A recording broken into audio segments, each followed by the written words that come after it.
Today's episode is brought to you by Modern Grower. Modern Grower is the go-to source for 100% organic, GMO-free microgreen seeds. Trusted by hundreds of growers for high quality and low prices. If you're growing microgreens, start saving at shop.moderngrower.co. What would you say to a farmer who, it's July, it's the height of the season, they're busy. Hey, I'm not selling every email. 3 of them are helpful and human versus one where there's a sale. Like, it's going to take me an hour by the time I sit down, type something up, finish it off, all that. And at the end of the day, it's not directly selling today. I'm already busy. Tell me why this is worth doing even at the busiest times to maintain that consistency. Yeah, so if it helps, email marketing is actually becoming more and more simplified, right? So when you go onto a platform like MailChimp, you'll see that they have all these really well-designed templates that are almost like beautiful ads. But again, because they look and feel like ads, people actually convert less on those types of well-built out emails. So instead of doing 6 pictures, a video, 6 different links going different directions, 8 different call to actions in your email, just go simple. 1, that makes life a lot easier for the business owner. And 2, it's actually looks and feels more like a regular email. So your email subscribers are more likely to have that show up in their primary tab instead of into promotions or spam, because that's what everyone fears with email marketing is you're launching these things out and they're all going to spam. There might be some things you're doing that are causing that to happen. You might have over-designed emails with too many pictures, links, and too much HTML development into that email. And the Google or Gmail just says, forget it. These guys they must be a promotion. We're just going to slide them over to the promotions tab. The user will get to it when they can. No, we want really simple emails. So I recommend to businesses there's 3 different options when you go into this, and email marketing gets complicated quickly, but to keep it really simple, you can either send an email in plain text where you're just sending text like you would to a friend.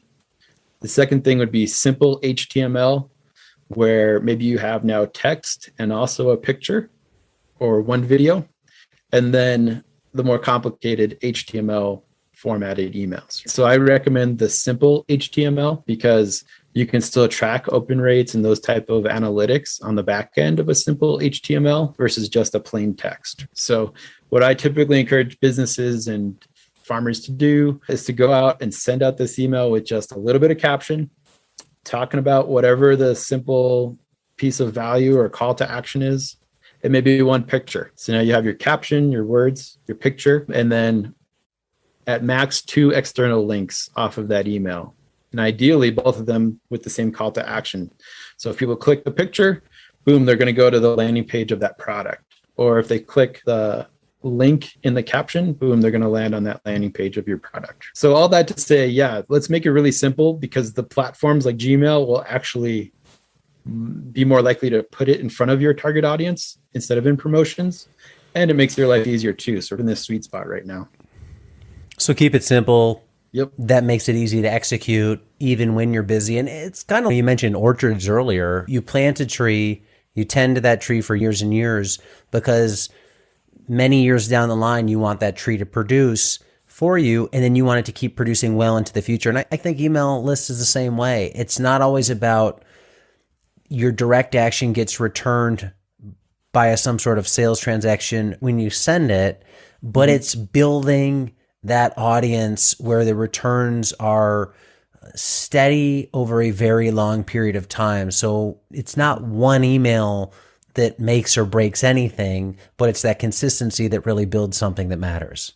Yeah, exactly. Yeah, even if you didn't get a conversion right away, you're still building brand awareness, and that's invaluable, right? Because 30 years ago, if you had a pop-up farm stand on your farm that you did on Sundays, and you wanted to tell people about it, you literally had to knock on doors or go interact face-to-face or send something traditionally through the mail. So now it's as simple as sitting at the computer for 5-10 minutes if you get good enough at this, launching out that weekly email, and boom, it's now gone out to, let's say, 10,000 subscribers on your email list. That type of organic reach where it's not you putting money into sending out that advertisement it's organically reaching your target audience. And all you did was spend 5-10 minutes to launch out that email, right? So we're in this really awesome period to be a small business because we can have so much reach with so little effort.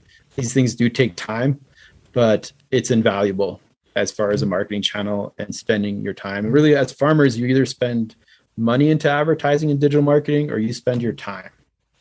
And if we don't have the money to cough up into paid advertisements to build out an email subscriber list, then you got to spend your time on bringing those people in and nurturing that audience. So where do you fall in terms of length of emails? There's a lot of advocates of really short, concise emails. There's some people that advocate very long emails, and I could make a case for both of those. Where do you fall in that spectrum? Shorter the better. Leave information of value in the email. Say you're doing a blog post on the top 10 recipes for microgreens again. So provide a little bit of value. Here's the top 10 recipes for chefs. We've polled an audience of 20 different chefs, and these are their best recipes. It goes over microgreens, this and this variety. So you're providing a little bit of education right there, but then you're asking them your single call to action, your single thing that you want them to do is to click on that link or that picture to get them over to your blog post on your website and be able to read through that blog post. And maybe there's a second call to action at the end of that says, hey, enjoy getting content from us. Here's a little bit about our farm and the products we sell. So you can have this kind of be layered and make it really complicated. And even with email marketing, there's other things you can do like abandon cart emails and all this other stuff. But I try to keep it really simple. We need that new subscriber email to automate out. And then you need your weekly emails to go out to your target audience and keep them simple, short, to the point, maybe even a little teaser so they're tempted to click and take that next step in your customer journey with you. Farm Small, Farm Smart Daily is part of the Modern Grower Podcast Network. Check out some of our other shows like Carrot Cash Flow, the Growing Microgreens Podcast, and Farm Small, Farm Smart. Learn more about the shows using the link below.